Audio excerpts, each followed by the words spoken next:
All right. Hello, everybody, and welcome to the show. This is the Fight Insight Podcast, episode 200. I'm the host, Timmy B. I never thought I would be here. And I definitely didn't think that my co-host for episode 200 would be this girl right over here. This is Danielle Drop Bear Curtis. Danielle, what's going on? I am so excited to be here and I'm ready to go. I can't believe that you are finally here all the way from Newcastle, Australia. So thank you so much for taking the time. This is crazy. I've been watching you for a long time, dying to have you on the podcast. I've talked about you many times on the podcast. I'm sure you've heard on the streets of Australia that Timmy B was looking for you. So thank you for joining, and let's get the show started. Absolutely. Let's go. Let's hit it. Ladies and gentlemen, this is the Fight Insight Podcast. Let's talk. Was that super loud? That audio? It wasn't crazy. Like, it was definitely louder than our audios, but it was fine. Okay. All right. Thank you. Didn't blow my ears off. It's fine. Thank you, professional Drop Bear. Now, look, we got to get with our guest. Our guest today, I'm very excited to meet. She is a hot prospect out of Welsh. How do I say it? Out of Wales. She is a Welsh national boxing champion, just signed with Sucker Punch Entertainment. Her record is 0-0. She is a total unknown to me and to you, Drop Bear, but we are going to bring her to the fans right now. So please welcome to the podcast, Lexi Walton. Hi. Bam! Lexi, how are you? I'm good, thank you. And you? Not bad. Thank you so much for joining the podcast. Good. All right. It's a pleasure. Yeah. Drop Bear, here we go. We have our Lexi Walton joining us. Now, Lexi, I had a good friend of the podcast reach out to me, Mr. Brian Butler, the owner of Sucker Punch Entertainment. And he said, Timmy, I need you to get this girl on the podcast. She is just signed to us.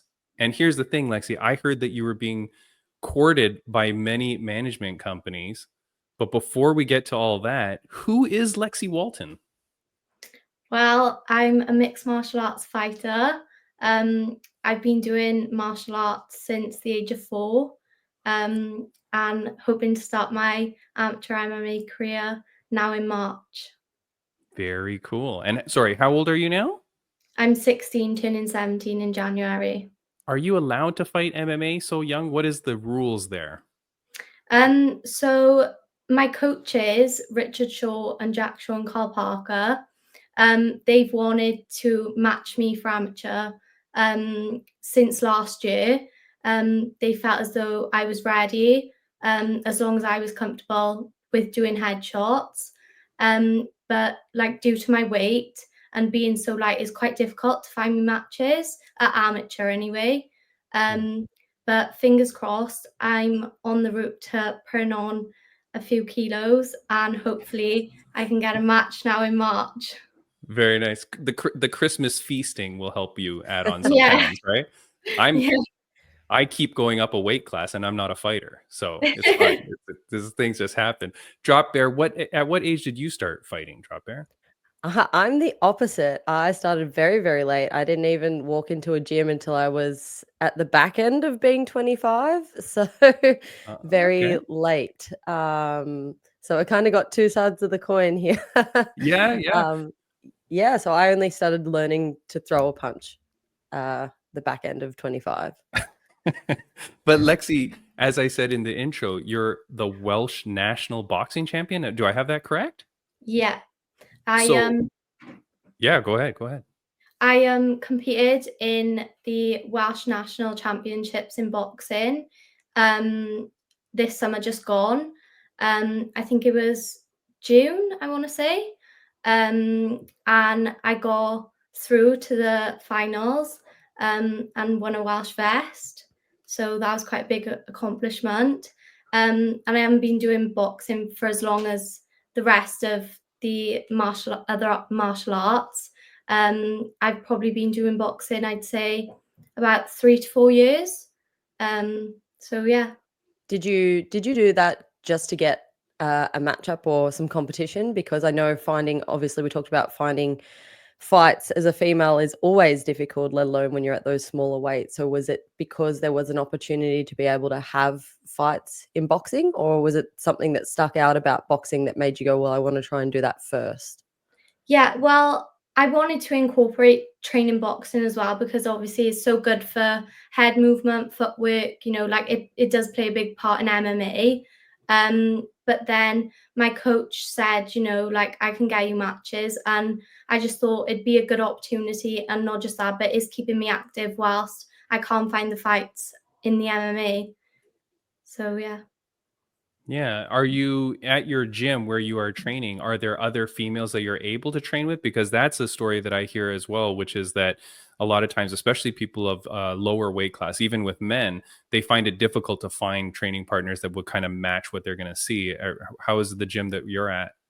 Yeah, it's so difficult to like find people even slightly on par with my weight.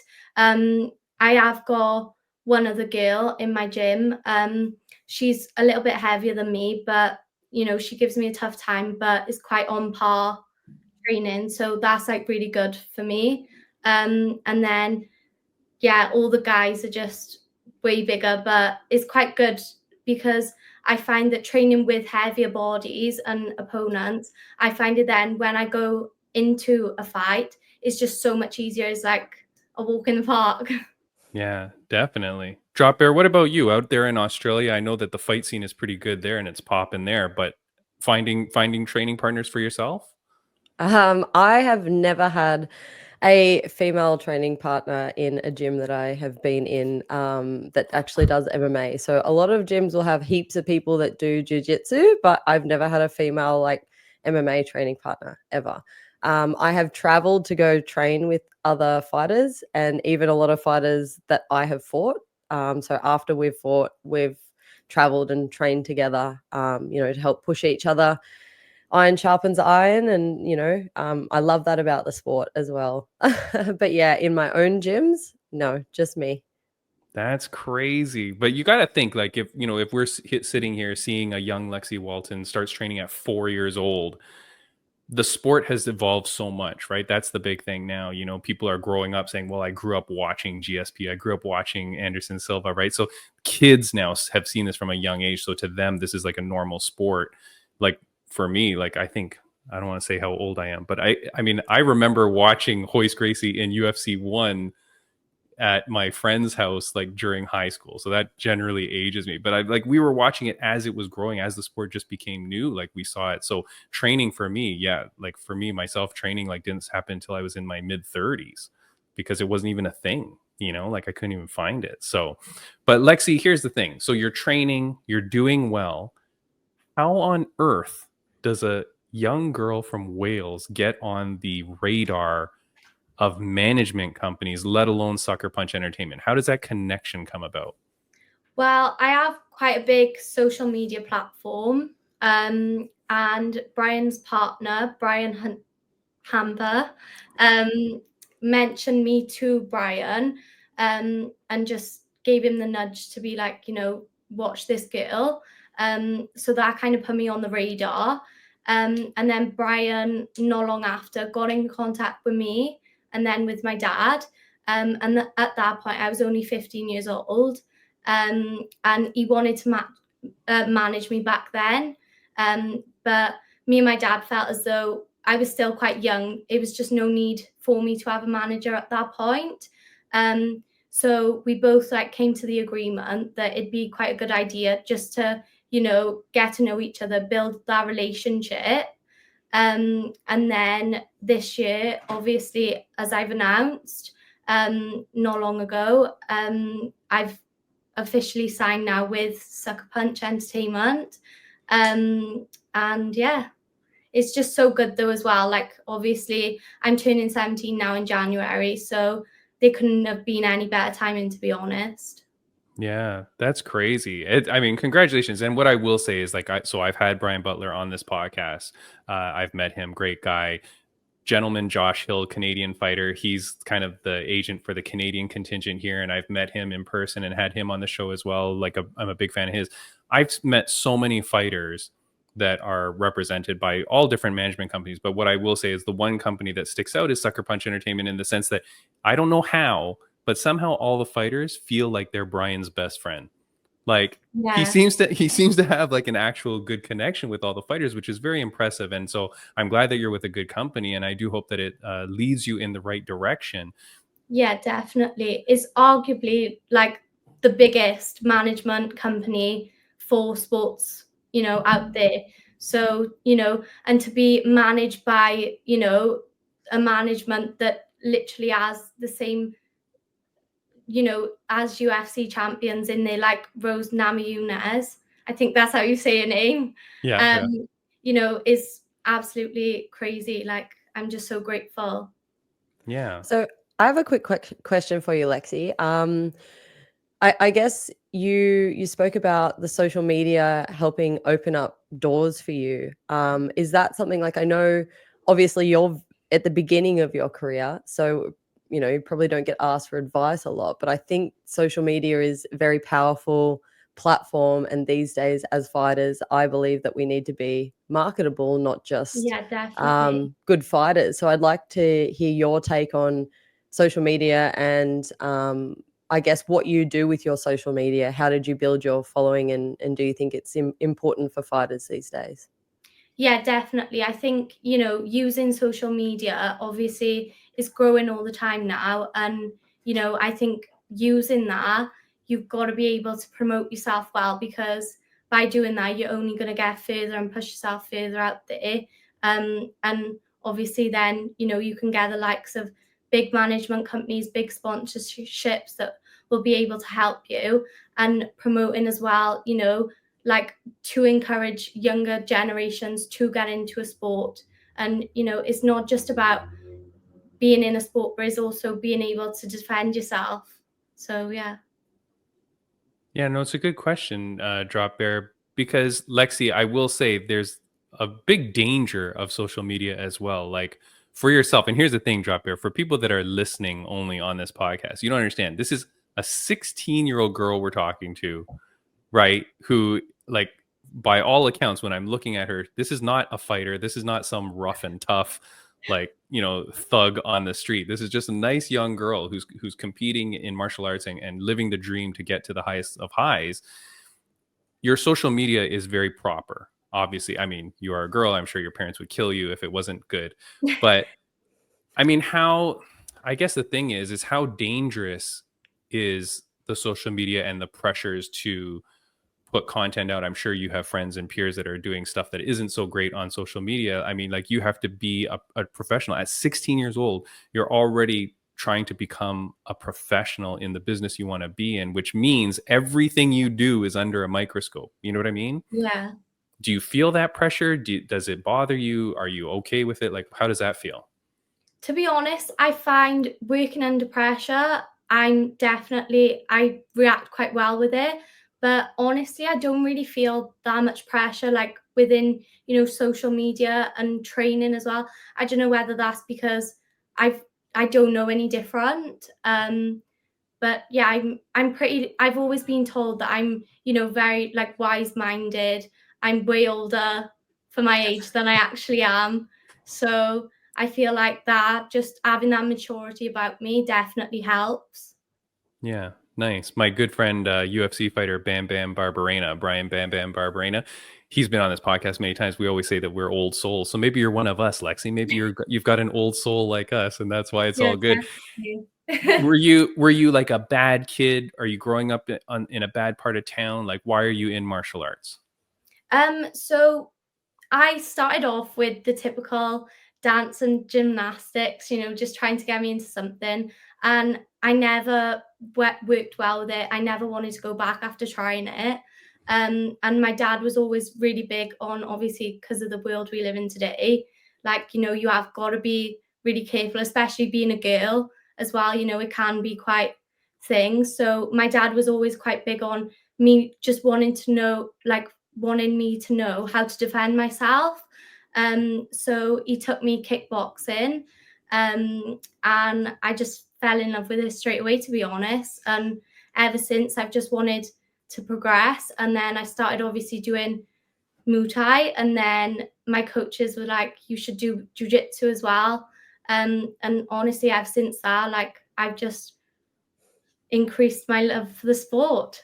I've always said I wanted to be like the next Ronda Rousey. Yeah. Very cool. I mean, Drop Bear, what are you thinking here? You're seeing this young Lexi Walton, got a good head on her shoulders. Any advice that you would give her coming from a pro such as yourself?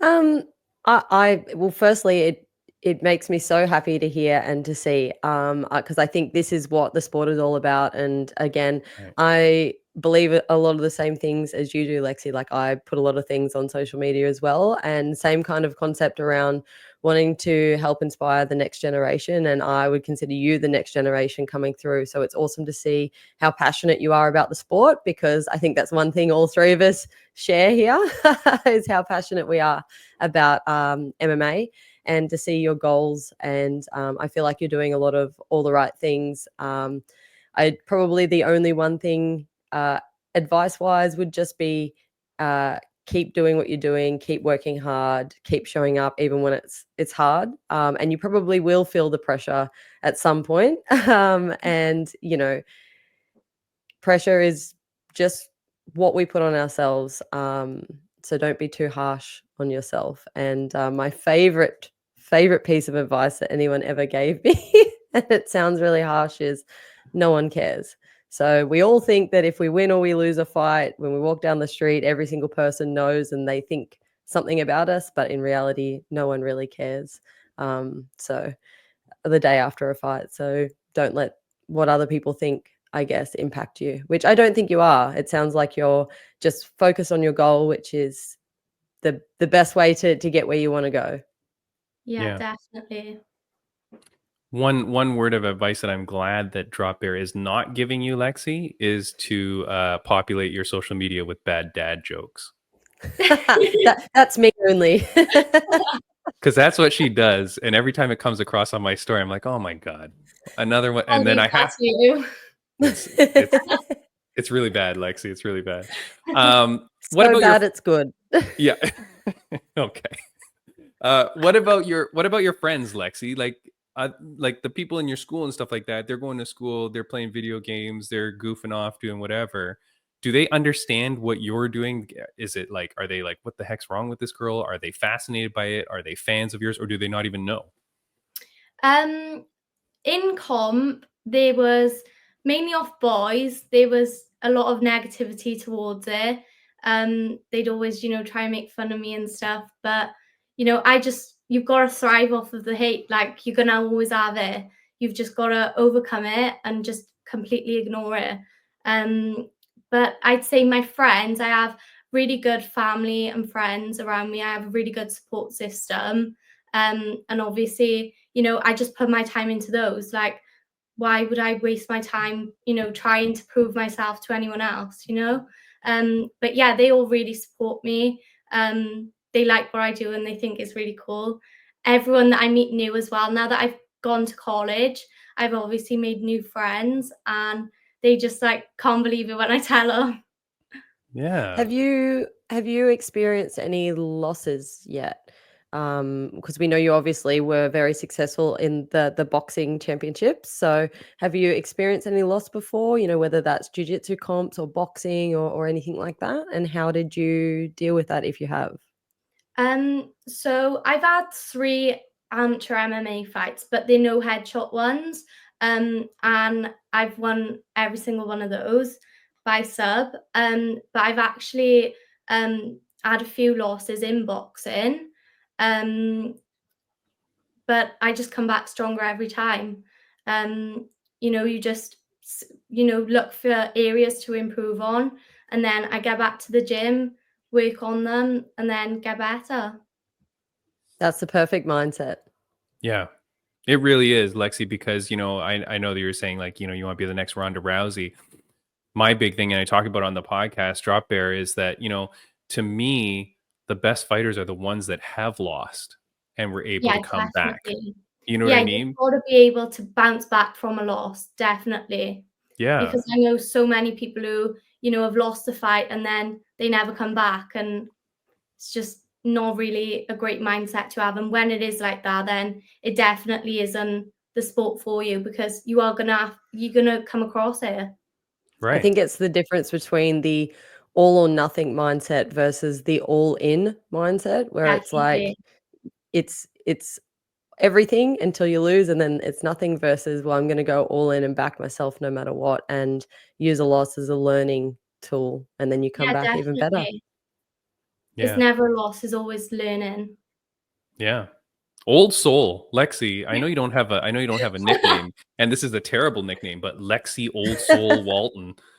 I It's don't terrible. think walking out to the UFC, my opponent's going to be threatened by that. I don't think you I need see. to have a threatening name. I mean, one of my favorite ones in the UFC is Touchy Feely. Yeah. Yeah, that's a good one. But okay, so no nickname yet, and that's fine. You know, a lot of fighters, they take a little bit of a time to get into it. Drop Bear, your nickname is so funny. And I feel like you should share it with Lexi, because the first time I'm watching Drop Bear at Palace Athena, which was in March, it feels like forever ago. Boy, oh boy. It does. This girl comes out, and mind you were fighting a girl that I had on this podcast, who was a friend, who's a friend of mine as well. Lexi Also Rook, Lexi. also Lexi, which is so the full circle of Hakuna Matata is there. But so this girl comes out, right, who we now know is Drop Bear, and she keeps like squeezing boobs, and I don't know why she's I'm doing doing it. claws, but I did explain it in my post-fight speech. Yeah, because she comes out and she keeps going like this, and I'm like, what's wrong with this girl? Hang on. It's not squeezing. It's literally just like this. But anyway. Oh, I see. Okay. So I only do that. But with the okay. gloves, it does make it look a lot more. Yeah, I know. So in case you don't know, you're probably, I'm assuming you've never heard of a drop bear before, Lexi. Yeah. Okay. So a drop bear is an Australian creature. It's like a cousin of a koala, bigger and scarier, but it doesn't eat leaves and eucalyptus like a koala does. What it does is it eats people. So it basically drops out of the trees. So it'll drop out of the trees onto people, attack them, you know. So that's why it's a pretty fitting fight name for me. And it was given to me, and it fits and it works, and it's very me. So part of my thing is that you know, when they announce my name or whatever, my thing is that I obviously put the claws up. So, you know, they're my claws because I'm a drop bear. But in my post-fight speech after I won, I did explain, because I realized that possibly a lot of people in Canada don't know what a drop bear is, even though the commentary team did a great job of explaining it on the stream. But I did say I wasn't grabbing boobs, and that they're my claws because I'm a drop bear. I like to make people laugh, and I think that was one of the highlights of that fight for me. Like, obviously the fight and the performance, I had a great time, and it was very, very good, and I enjoyed that win a lot. But yeah, I made the whole crowd in attendance laugh, so I was pretty happy with that. Definitely an iconic moment. It really was a was. good one. Yeah, it was ridiculous, Lexi. It was so funny. I loved it. But so, okay, so you're growing up, though, you're boxing. No nicknames have come across yet? Like, nothing that you've like turned away? You're just waiting till something happens? Yeah, I'm going to wait until something happens. Nice, but I quite like my last name. That's pretty basic, but I just don't know anyone with a surname like that. So I'd be quite happy with no nickname. Okay. All right. Not bad. Not bad. Now, I do want to, yeah. Like, no, what? Interesting that she would want no nickname, you mean? Yeah, but also, like, you don't have to have your nickname in the center. You could have it at the start, you know, like Connor's Notorious Conor McGregor. Yeah. If you like the flow of your name, it can go at the start, or it could go at the end. You could be one of the sort of first people, like there are people with it at the end, but you could mix it up and do it after your surname. Yeah, definitely. Yeah. Well, look, we can Yeah, we can all think about it. We'll all let it marinate, and then we'll send you all of our suggestions, right? Like, I'm sure as you begin your career too, things will happen. You know what I mean? I feel like you should go with Wreck-It, like Wreck-It Ralph, but Lexi Wreck-It Walton. I feel like that rolls off the tongue really nicely. Lexi Wreck-It Walton. That's pretty good. Yeah. It's not bad.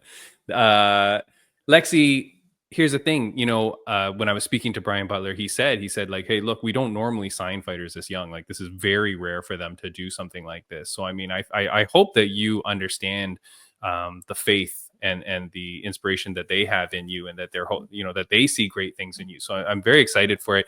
I am happy that, that you understand that a loss is just a loss and it doesn't matter, right? Like, when, Yeah, you know, definitely. if and when that time ever comes, it's not something to hang your head on, right? Like, people always have bad performances. People always have like something happen, not just in sport, but just in life, right? Like, things don't always go your way. Things go tough, right? But you just bounce back from it. And that's what shows your true Yeah. character. Um, what, I really greatly appreciate you coming on the podcast. What is something that you would want people to know about you? Like, so people that are meeting Lexi Walton for the first time, what is something that you would want them to know about you? That's such a good question.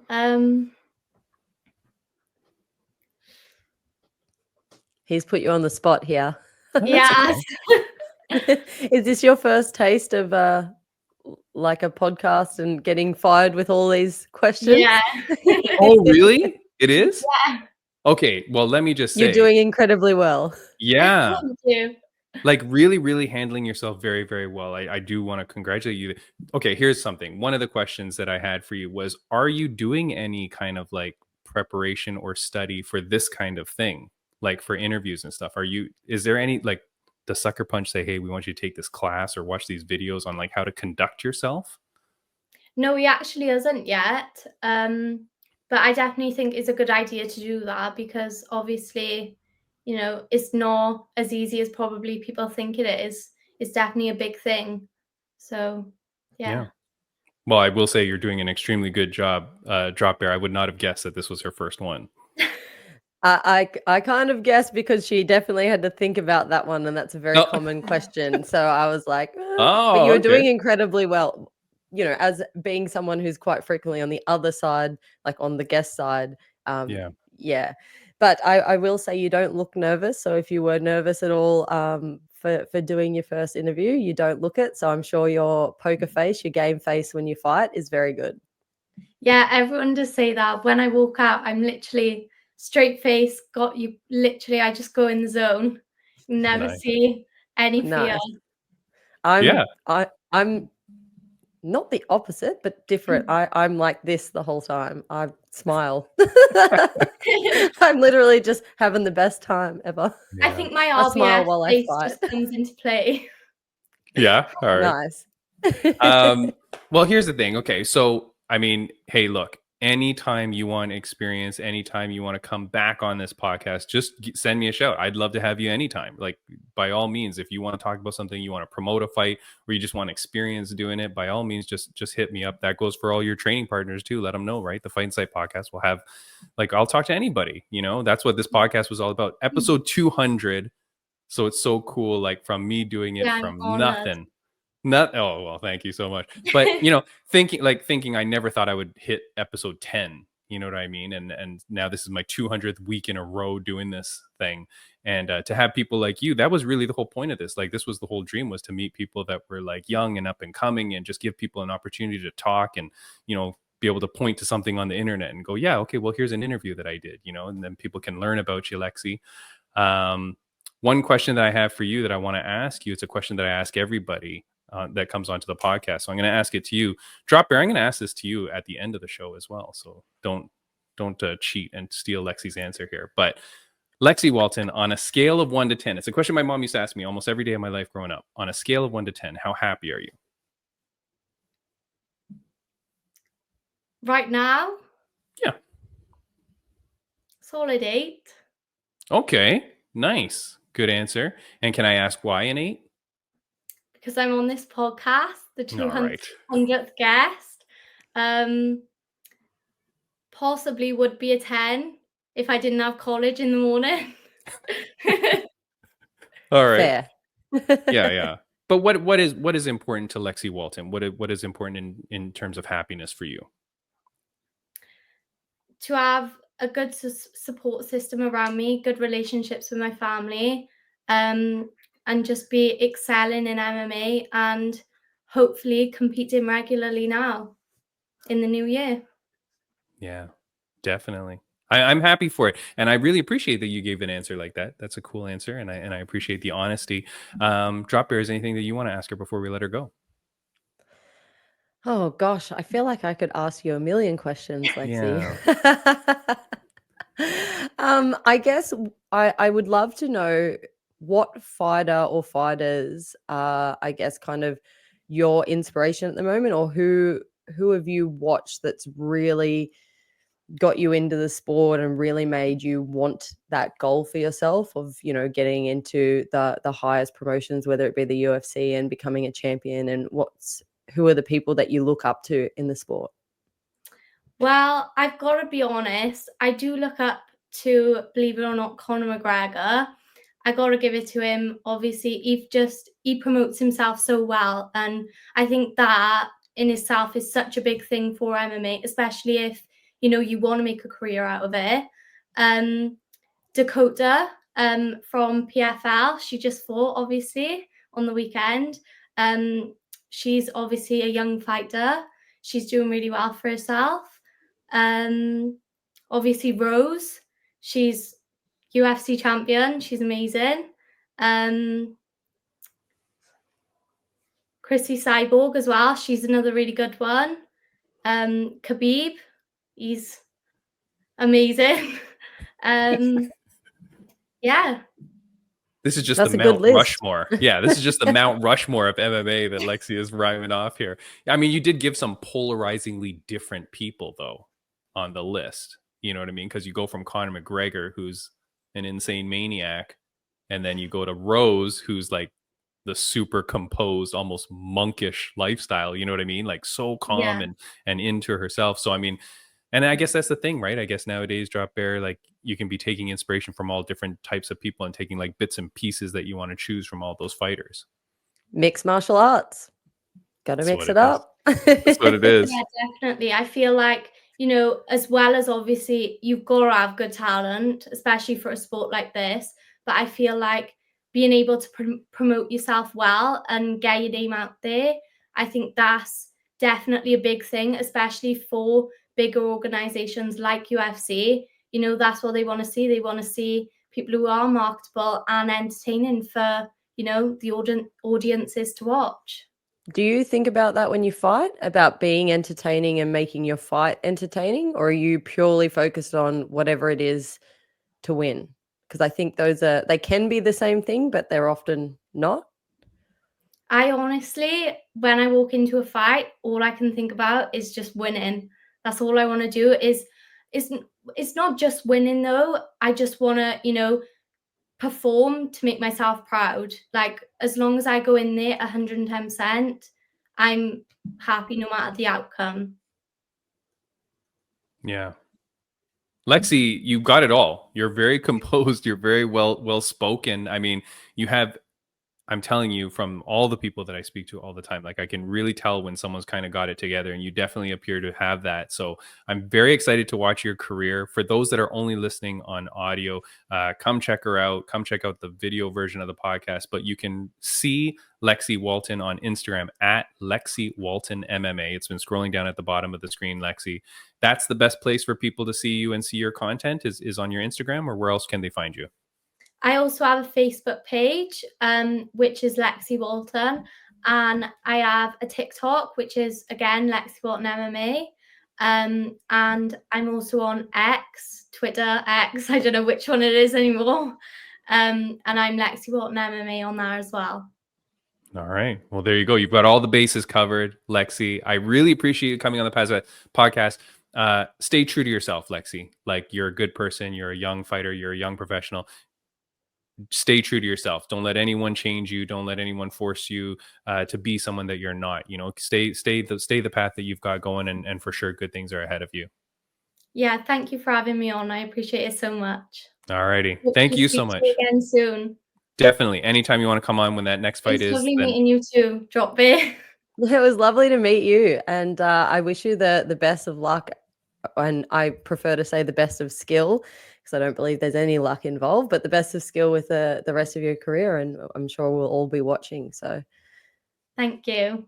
All right. Take care, Lexi. Have a good one. See you later. And you. Okay. Bye. Bye-bye. Drop bear. Done. Crazy. Well, what is your take on this young Lexi Walton? I think she's got all of the tools to be really successful. And I think, this while the sport is, people think it's super physical, I think it's 98% mental. And I think that's what she's got going for her on her side for sure. Yeah, definitely. It's crazy when that is how she portrays herself, because to be able to be that put together and to be able to do all that, I don't know why this is coming up so big here on the screen that it's showing that Drop co-host bear. Drop Bear MMA. Oh, here we go. Here's a little button I got to do. Okay. I'm just going to put it We're down at the yelling at bottom everyone. because you are at Drop Bear MMA on Instagram. So go find On Drop every Bear there. social media platform you can find. It's all Nice. Drop Bear MMA. There you go. Yeah, the claws thing is awesome. Do drop bears exist now Of course in they the do. real world? You're speaking to one right now for starters. Yes. But your more furry compatriots, are they Of course. only in Australia? Like, where do these things exist? Yeah. No, only Australia. Oh. And they actually kill human beings? Yeah. This is crazy. Okay. I did not know. No, yeah, like, so for Lexi, I'm very excited for her. I mean, geez Louise, it must be a lot of pressure though. Yeah, Like, but I think she made a really good point though that she doesn't know any different. So it probably Yeah. what seems like pressure to us Right. potentially is not, like, she's just used to that. She just rocks up, trains, like does her same daily routine and doesn't understand. It's not that she doesn't understand, I guess, the gravity of, being signed to those kind of things, because she's obviously does, because she's very grateful for it and understands the opportunity, but I just don't think she perceives it as pressure, which is a good thing. And we talk Yeah. about pressure, as I said earlier, is just whatever you put on yourself, whatever you perceive, because you think there's pressure, whether it's you want to do well for your gym, or you want to do well for your family, you want to, whatever it is, like they just want to see you do well for you. Like we perceive this pressure that doesn't actually exist. Yeah. No, So, for sure. And the thing is too, like, so I've been doing this for so long and meeting different fighters, and unfortunately, and I will say, the Fight Insight alumni very often win. Like, we have a very good high win rate percentage, okay? But when they do lose, just or when little yeah. little self-promotion there. I'm not saying that I want a cut of the winnings, Drop Bear. I'm just saying that it happens. Because, hey, look, like, if is what I'm hearing. if there's a bunch of UFC fighters and they're fighting on the same card, I always run a parlay on my guess, because a lot of times it hits. But the thing is that where was I going with this? Oh, we're talking about mindset Yeah, like, and perceived pressure. yeah, the perceived pressure. If she wins, if she doesn't win, like, if she's able to compartmentalize that and understand that it's not a big thing. And sometimes, when the fighters on this podcast, when they don't win, I do try to reach out to them. Normally I give it a couple of days or something like that, but I normally reach out and I say, hey man, great fight. Hey, you really did well. You did well. And so many of them will write back right away going, thanks a lot. I'm going to get better, and blah, blah, blah. And they all have that kind of common mindset, which is really great to see. Yeah. But it sounds like in a girl this young, it's yeah, that's why impressive. I asked that question, because I was interested to know if she had experienced loss before, and how she dealt with it. And it sounds like to get some form of loss, even though it's not in her MMA career, early on is not a bad thing. No, definitely not. Like, and that's the thing too, like, being difficult to find fights. That's something too, because I commentate for an organization out on the East Coast, Fight League Atlantic, and you see these amateur fighters and they go out there, they just want the experience. Getting in that cage, going under the bright lights, like Fight League Atlantic puts on incredible shows, like in big venues and the big lights and the big show. And for those amateur fighters, like, like 17, 18-year-old kids, to get out there, have a crowd of thousands cheering them on, getting the announcer to announce their name, and like to experience all of that, it's so valuable, win or lose, right? Like, it's just, it's all 100%. part of the development. 100%. And that's one thing I think you've got to have that attitude, especially at amateur. If you're trying to protect a record, Yeah. not that I think that you should ever really just protect a record for the sake of protecting a record. Obviously, you want to make strategic decisions in getting to the big leagues, sure. But also, even in doing that, if you're still just protecting your record and fighting people that aren't very good, I'm sorry, but the UFC, they know. They know. So you could fight 100 people that aren't very good, or you could have 5 legitimate wins over 5 tough opponents and get signed. So there's no Exactly. point at any point in your career protecting a record. That's not a thing in MMA, like it, and it shouldn't be. It Right. may be in some other sports, but you need to fight the tough people, and especially at amateur. Like, I mean, the only reason I became a triple champ is because I couldn't get fights, and then I used that to my advantage in the end. I learnt some lessons along the way as well, fighting well above where I should have, but I, got a lot of experience, and when you fight bigger people, it makes people in your own weight division feel so much smaller, but, yeah, just get experience because I had that same mindset. It doesn't really matter about the losses, like, obviously they hurt and I had to learn how to deal with them, but, um, what you're getting out of that, you definitely learn something, and you need that at amateur because if you're not battle tested at amateur, you're gonna have a hard time when you go to Yeah. pro, so just fight the hardest people. Yeah, that's the thing. Like, and again, talking to people, the stories are so different. Like, we had a guy on that is now on in the UFC. He had one amateur fight before he turned pro, and he was like, I wanted to do it. I knew I could do it, and I go. And then you have other people that had like 20 amateur fights, 30 amateur fights. It's like, what took you so long? It's like, I needed to wait. I needed to develop. I knew what I needed, and it's just as long as you do what is right for you. You know, Yeah, um, absolutely. And that's I think your coaches play a big role in that too. right for sure. That said, why have we not seen the drop bear since March? Oh, it's a mixture of things. There's been some injuries. There has just been in general, it's hard to find fights as a female. Yeah, Yeah, it doesn't matter what weight, it doesn't matter where you are. But especially over in Australia, we have a contingent of really, really good fighters, and the scene is booming, and the level of talent in Australia is so high. It is crazy. But the issue is still there's not many females and we've all fought each other. And so you're kind of stuck because we're on the other side of the world to where the big uh, center of like fighters, contingent of fighters are. So, for example, for me to get an opportunity, I did have to fly to the other side of the world to Canada for Palace Athena, mhm, which I was so grateful for. But finding promotions that are happy to pay to fly you halfway across the world is difficult, or getting an Australian promotion to do the same, as in fly someone over from the to other come side of the in. world to fight you. So it is one of those things where, again, as we were talking about with Lexi, I think you have to be marketable and you have to show why. And that's not just through social media. Social media plays a big role. But marketable in terms of being an exciting fighter, look for finishes, not just wins. That added steps is really those kind of things where you can put together something that's going to make someone want to actually pay to fly you. So it is Yeah, difficult being from Australia in that regard, that you've got limited options, and there's some girls on the regional scene that have fought each other 3 or 4 times. So, it's crazy. you're Yeah, also like, yeah, it's cool to still get a fight, and,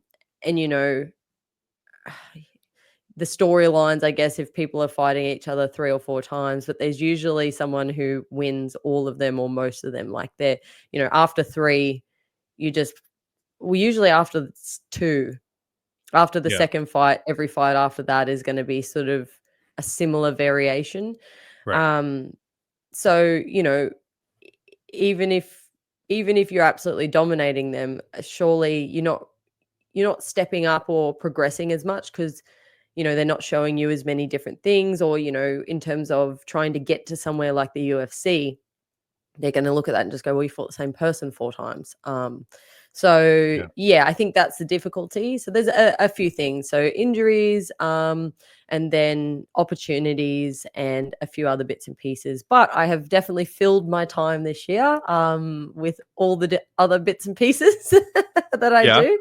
Because I'm outside of fighting, obviously, I do coaching. I am an official. I'm also a commentator, and I am a matchmaker for a fight show. So we did just have another one of our shows for the show that I matchmake on last weekend, which was Very awesome. nice.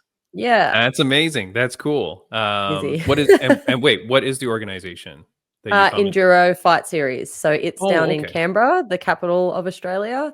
Nice. Yeah, and so it's awesome to be able to, through matchmaking, I guess, kind of give back. And I kind of try to give back as well in terms of the way that I do commentary, because I really want to take all of my pet peeves away from things that I don't like commentators to do. And really just make it all about those fighters and find a way to showcase them in the best light that I can. So I think all of the experiences of being an official, knowing what the judges are looking for, being a commentator, being a fighter, being a coach, having cornered people, they all kind of mesh together and make me better at all of those things individually, I guess. And then, being a matchmaker and keeping an eye on all the local, regional talent across Australia and being able to provide opportunities and help build up other fighters is really cool. Nice. I love it. Okay, well, here's the thing. So I've been commentating for just a little over a year now. And it looks like I'm going to hopefully get the opportunity to continue to do that into 2025. What is something that I should stay away from? What is one of your big pet peeves as an athlete? My biggest pet peeve is that, and I understand that with amateurs, there may be limited information. You may not know much about them if it's their first fight. My biggest pet peeve is someone talking about what they did on the weekend or what they had for lunch 2 weeks ago while someone's walking out or while they're fighting. You're paid to commentate the fight, call the action, speak about the fighter. I don't care if you tell me, or they look calm walking out, or, you start speaking about their team or their coaches. All of that stuff's good. If you don't have anything left to talk about them, awesome. But I don't want to hear about your weekend, especially when it's during a round. If you've got nothing to speak about the fighters, just call the action. Because I know quite a few fighters that would get kind of frustrated at that. You're watching back your fight and you're invested in your fight and you're hearing something completely unrelated. How bad are the promotions that you're listening to, Strawberry? Like, I've never heard that before. That is craziness. I have heard of that from some of the bigger ones in some different countries. I thought you were gonna say, here's what I thought you were gonna say when you were saying like, oh, like some of these amateur fighters are like relative unknowns, right? And like they don't have a lot of fight history and stuff. I thought you were gonna say, I don't want to know about their personal life, or I don't want to know about like what they're doing. I love that. And then I'm like, know all about that. No, I know, because I'm like, oh shoot, that's all I do. Like I try to get so much, and especially if someone's like an 0-0 fighter, I try to reach out. I'll try to reach out to their friends that they train with. I'll try to reach out to the gym and go like, hey, do you have any cool stories about this person or whatever? Like just to share anything. I love that. Because you want it to be about them, like their family, like did they have kids, anything. Because my favorite question for all the fighters that fight on a show that I commentate is I will send them out like a little survey beforehand with a whole bunch of things, the usual stuff. But I love to ask them what they're looking forward to right after the fight. Like, what's the first thing you're looking forward to? Most of the time it's either food or alcohol, but sometimes you get some really, really good ones in there as well. And often sometimes the two fighters fighting each other might have said the same thing, but because fighters are really funny, and they'll like hyper fixate on something during fight camp, when it's food or beverage related, specifically food, people will be sometimes so specific. Like I had one girl be like, I'm looking forward to a slice of some brand of like bread from some specific bakery. Just a slice of bread. Yeah. Well, hey, those are it's all those things that that you deny yourself in the pursuit of this goal, right? So like, Absolutely. those little things can really keep you. Oh, that's cool. Okay, yeah, no, good. And Thank God. Oh, phew, I was worried. yeah, no. Yeah, as I said, biggest pet peeve is when you're not speaking about the fighters or the teams or the what's happening. And that Right. does happen. I've heard that happen on quite a few different shows. That's crazy. Um, That's crazy. I always feel bad because sometimes, if a fight goes really quick or a fight is too exciting where, my co-commentator and myself are only calling the action and, it's so everything's going back and forth. Sometimes I feel bad because at the end of it, I'm like, oh crap, I really had this thing I wanted to say about him. Or you know what I mean? Like yeah, I'm the opposite. right. I feel like sometimes there's not enough time. And what I'm working on into next year is giving more pauses during the broadcast and letting the action kind of just speak for itself. Like let the action go, hear the crowd a little bit, right? Like I do like that, and that's what I'm trying to work on actually, is to Yeah, pause a little bit more. you definitely got to find that flow. And I've started, I guess, because I actually commentate majority of the time with my partner, Jared, which makes it life so easy because without having to speak about what we're going to do, what I'm going to do, what you're going to do, we just bounce and flow off of each other Right. and naturally pick up between each other. So if someone's got to do something, because on top of commentating, when I commentate, I actually film on my phone at the same time.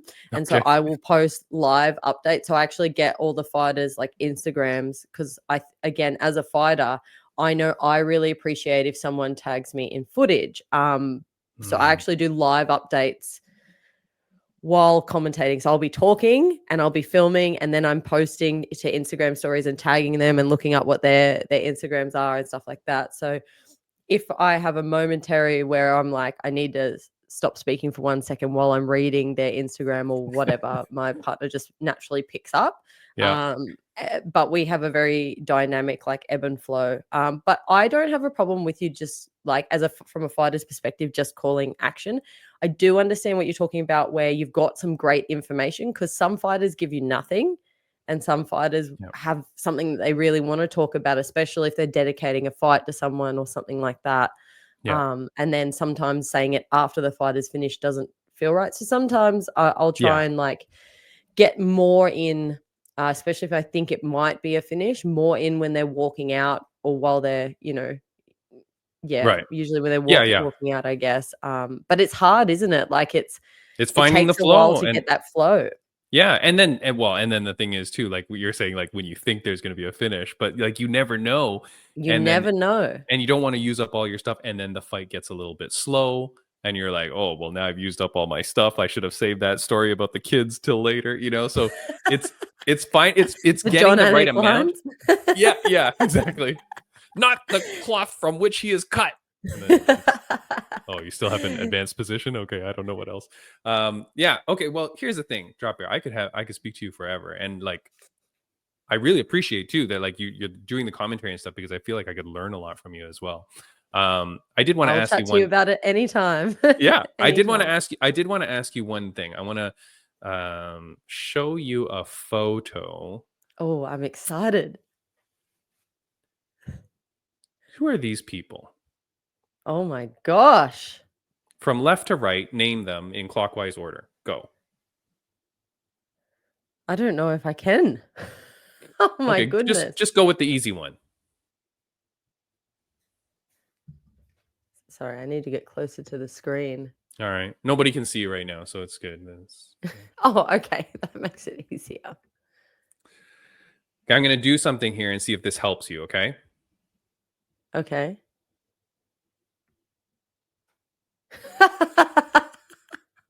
Obviously, we all know who Dakota Ditcheva is. Okay, so that's Dakota. So now who are the other people? Why can't you give me Australians?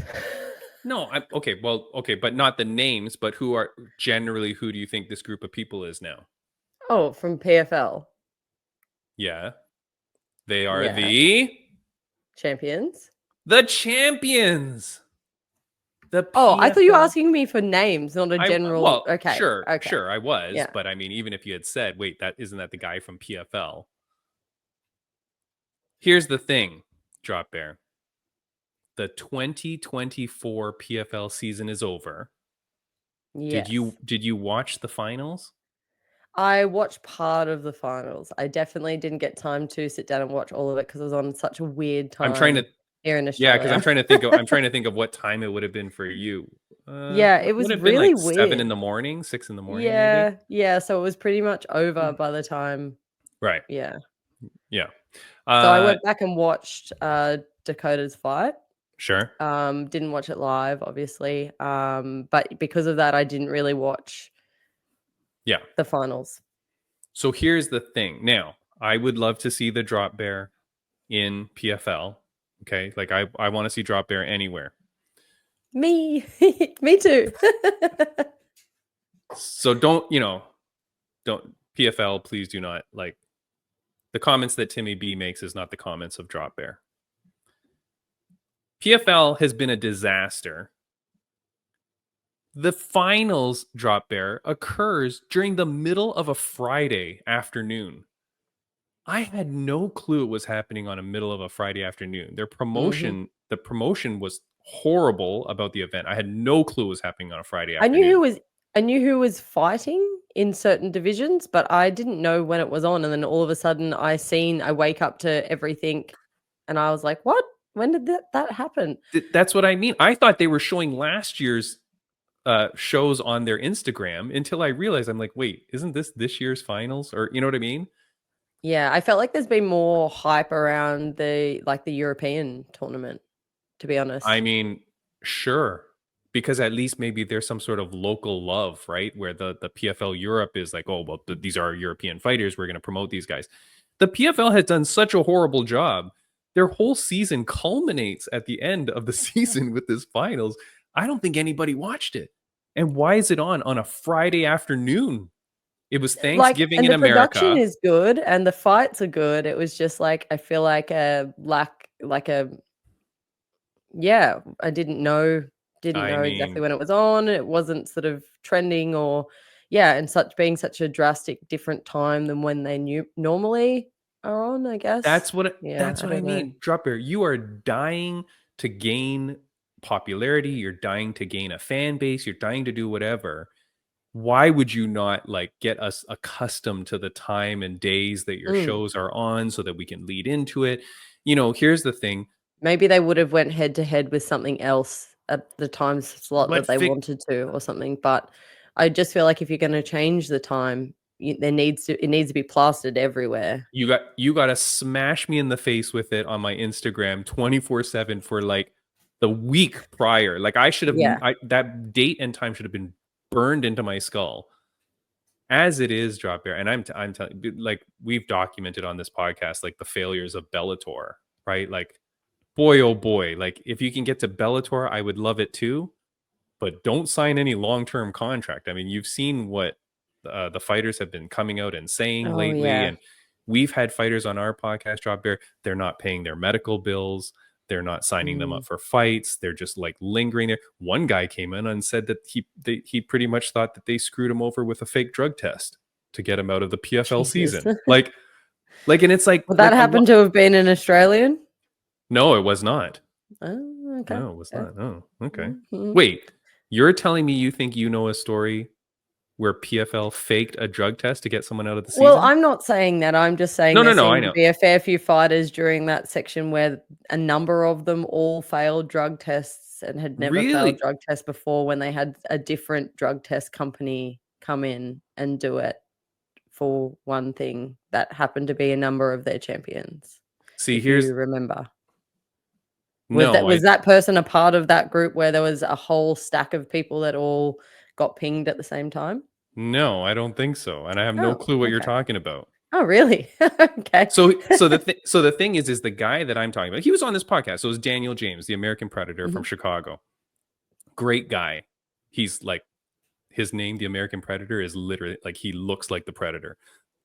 He he came on this podcast and he talked about, and I had no clue that that whole story had happened. I just liked the dude, and I had him on before, and Yeah. I said, hey, do you want to come back on? He Wow. goes, and he's like, and then he details this story, and I'm like, You're like, so "Wow, you're this is telling all unfolding." yeah, and I had no clue. And he goes, oh, I wanted to tell you the story first on your podcast. I'm like, dude, I had no clue this even happened to you. So now you're telling me that this year And again, this is like whatever you're saying. You Not don't know this true. year. Oh, 2 The years reason ago? why people aren't in this year's tournament. Oh. So end of last year or beginning of this year.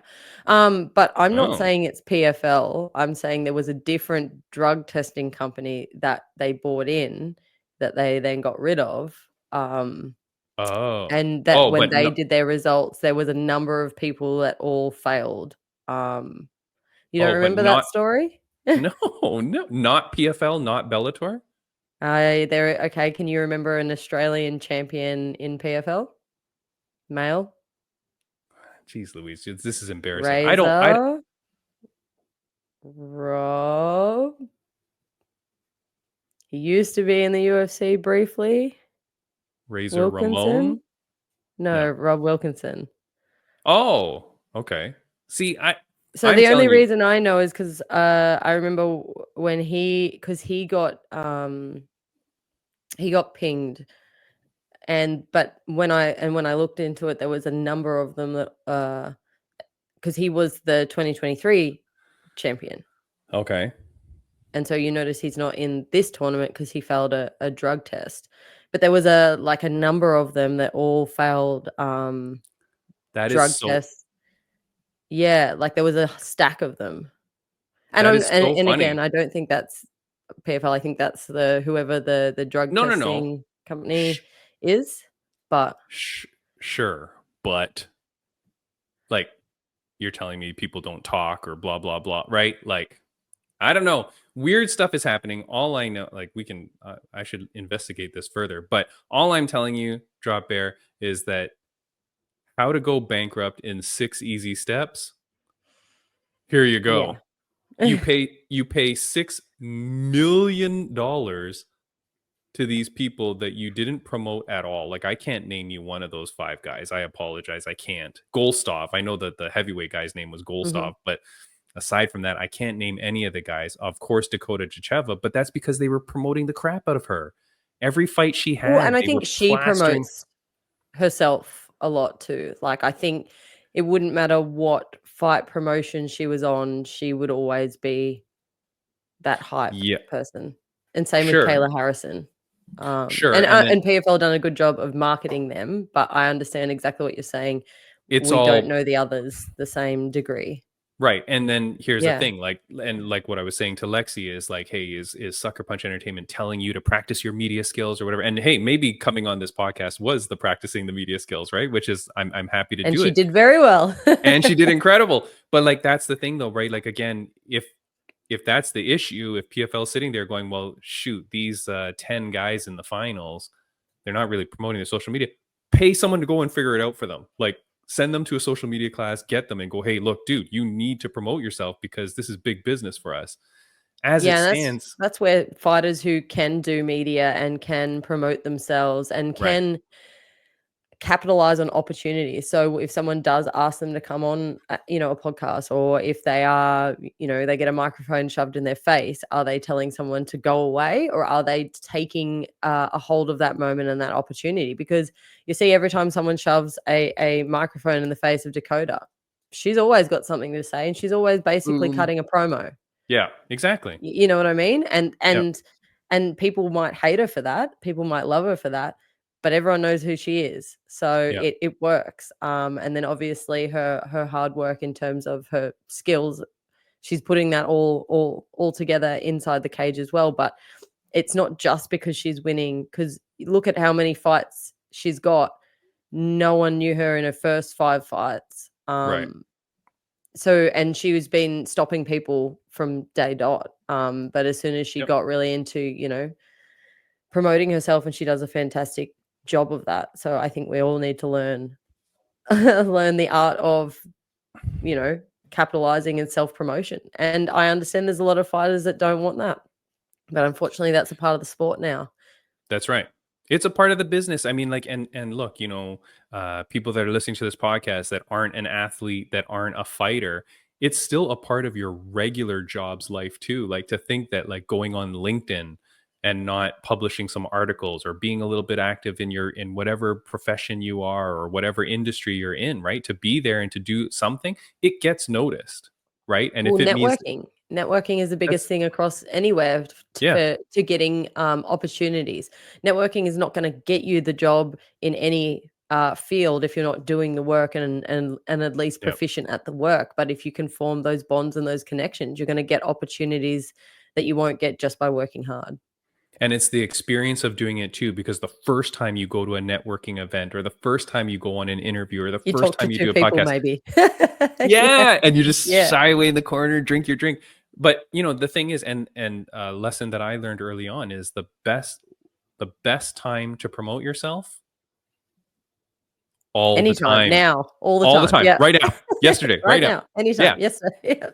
like, I and agree, then and it's a learned skill.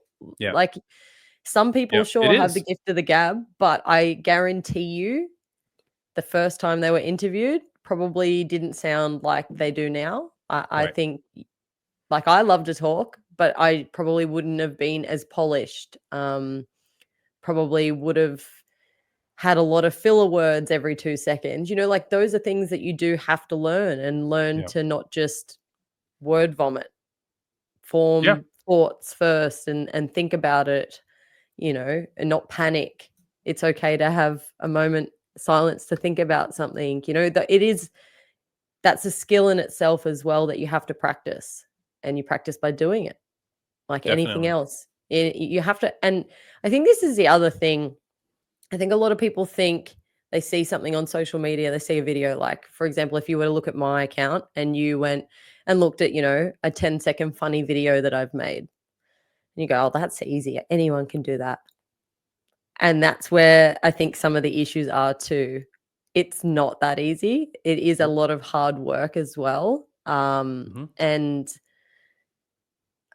I think also that's the same thing with doing interviews and stuff. yeah.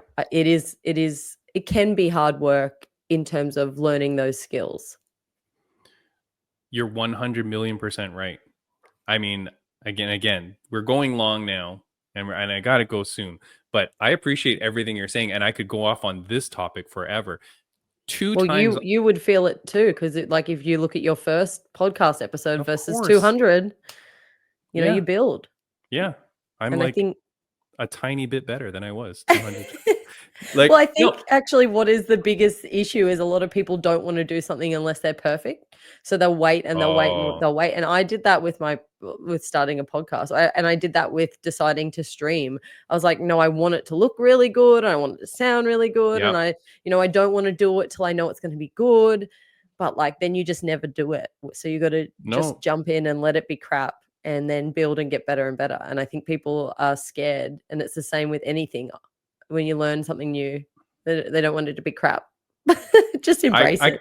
no. In all honesty, and that's like, geez, Louise, I could go on a million tangents from what you're saying. But what I will say, when I started this podcast, I was doing it just with like local fighters or like friends at my gym, whatever, right? Like getting the flow of it and figuring this out, figuring out the buttons, doing whatever.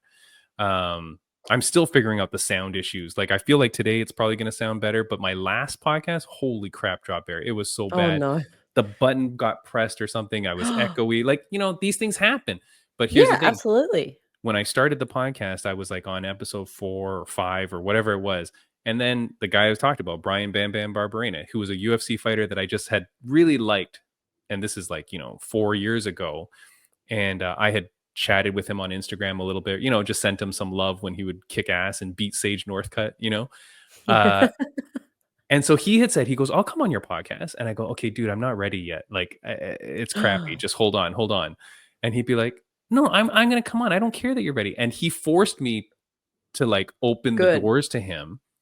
And he's like, "I don't care that it's not ready." He's like, "No, like you'll grow this." And like since then, he's been on like 10 times, 11, right? You know what I mean? Like he's a great guy and a good friend of I mine now. love that. But I love that he pushed me to do that. And you're right. Like you can't just wait until you're perfect at it, because guess what? If you're perfect at something, then it's not for you. You got to be doing something that challenges you and makes like It's that that you have to work at. Otherwise, Yeah. why do it? Well, it's that whole thing of, imposter syndrome, like that whole Hmm. idea of, "Oh, no, it's not good enough. I can't have a guest like you on it Right. because I'm not ready. I don't know what I'm doing." Yeah. And that's I don't know, imposter syndrome has always been seen as like a negative, and it's something that I've worked on, like, with my thought process is that now whenever I feel like imposter syndrome about something, I flip the script and I now view it as a positive, because whenever I'm feeling imposter syndrome, it's because I'm pushing myself outside of my comfort zone. I'm doing something I haven't done before or that I'm not very experienced in, so I don't feel super comfortable. But that whole process is something that's going to develop me and push me, learn new skills, and self-development is what you want. And that's a good thing. So I've tried to remind myself of that imposter syndrome is now a good thing in my mind, not a bad thing. Yeah. I like it. Drop Bear dropping the knowledge. I'll tell you that. That's what's happening. Drop Bear, I like, honestly, like, ever since I watched you fight, huge fan. Like, the way that you fight, kick ass. Like, I was like, Oh, holy thank crap, you. this girl is really good, man. I'm really hoping that we see you soon, back in the Me cage, too. wherever it is. I really hope to see you. Um, Thank you so much for joining the podcast. Like, this has been an absolute honor and a privilege to be able to have you on. I do have to ask you though, before we get going, and I know I'm really running. I'm sorry for keeping you so long. Oh, I don't mind. You're all Um, good. on a scale of 1 to 10, how happy are you, Drop Bear? Right now, I'd probably say a solid 9. All I'm right. pretty happy. And There's definitely things that I wish were going a little better. I'm in a very stressful point of life, but I always like to look on the bright side. I'm very grateful. I think practicing gratitude is very important. I have wonderful partner. I have beautiful dogs. I have a great team. I have a job that I work. I have a full-time job. yeah, I'm grateful for all of the experiences and all the wonderful people in my life, and getting to do something that I am genuinely passionate about, even in the times when I can't do it, when I'm injured, or, I don't have a fight, or I'm, off having to do something else. I'm still grateful for the fact that I found something that I'm passionate about. A lot of people never find their passion. So, that's why even if I'm not fighting, I'm completely consumed into the world of MMA, and then I'm always grateful for opportunities like this to be able to come on the podcast and to speak to you, and be able to have all these great conversations about the sport and about commentating and about all of these bits and pieces. That genuinely makes me happy. So nice. yeah. I'm glad. Well, thank you so much for joining. I like, again, reached out to you really last minute. I know we've talked several times about trying to get you on the podcast. I'm so We happy. made it happen. I know we made it happen. My co-host Ringside Rain is very disappointed that she doesn't get to meet you, but hopefully we get to hook that up soon. We'll make it And happen for we sure. will make it happen. But thank you so much, Can I guys. ask quickly before you go? Yeah. How happy are you? Oh boy. Start the clock. Oh, I don't know. Drop Bear. I be honest. I feel like I'm like, I don't know, like a 6 or a 7. hey, I every just, day's different. Yesterday I was probably a 2. Today I'm feeling all yeah. right. And that's Yeah, like, perfectly just for me, I just feel like, the world is a really messed up place, and I yeah. do admit that kind of, gets to me and bothers me. My wife I love so much, and that is perfect. My wife is great. My 2 cats are adorable, those little dummies. Nothing makes me happier there. Like, I'm content. I have a good job. I love doing this podcast and whatever. It's just, I don't know. I just feel like I travel, sometimes I'll travel to like Italy or Portugal or something, and I'm like, why am I living in Canada? Like, that's a real problem. I'll tell you, Drop Bear, It because like, you gets go to, cold. it's cold. Our food is all processed nonsense garbage. Like, everything is a franchise restaurant. You People need are to come not visit Australia. really. Yeah. Yeah. See, there you go. I don't know. I just feel like there could be things that I should do to make me happier and to live life. I just got to take the step to do it. Yeah. I really love the opportunity I have with Fight the Atlantic and doing the commentary. Like, that has been a total dream come true. So there's all these like great things, but I just feel like there's so much more I feel like I could do or should do. So I Hmm. just got to get on that stuff, but I don't know. Yeah. Kind of Sometimes like you that. need those days to like reevaluate your life and your And goals and your remotivate. direction. Yeah, Yeah. 100%. Because And that's what it I know is. I've had plenty of those days. As I said, I think yesterday was one of those days for me. Yeah. So I'm I firing do myself back up. and I do think, like, I know Australia was really bad during pandemic, but Canada was pretty bad as well, like in terms of the amount of lockdown. And I really feel like that just stagnated me too, like health wise and like fitness wise and stuff like that. It all tanked for me, man. You Yeah. know? And It's hard to come it's back. hard, and it's hard to bounce back. Like, I'm not a professional fighter, so I don't have to, you know? But then Yeah, it's so just hard. finding It's hard to your reason why and fitting it back in your lifestyle and, yeah. all of that. Yeah. But anyways, I don't want to end it on a bad note. Look, this is episode 200, you son of a gun. And so right around now, you're going to see some clips here that will right around there that you'll see some other episodes that you can click on. But drop there, Danielle Curtis. It was an absolute pleasure and an honor. Thank you so much for joining the podcast. We'll definitely see you again. And thank you for making this a very special 200th episode. Not a problem at all. Thank you so much for having me. And you guys can find me all on any socials. Drop Bear MMA. And it's all down there at the bottom. Yeah, go get her. Go follow. Don't complain too much about the dad jokes. Some of them are pretty good. That's how you know it's a good dad joke. I know. No, I love them. I love them. All right. See you later, Drop Bear. Have a good one. Bye. Bye.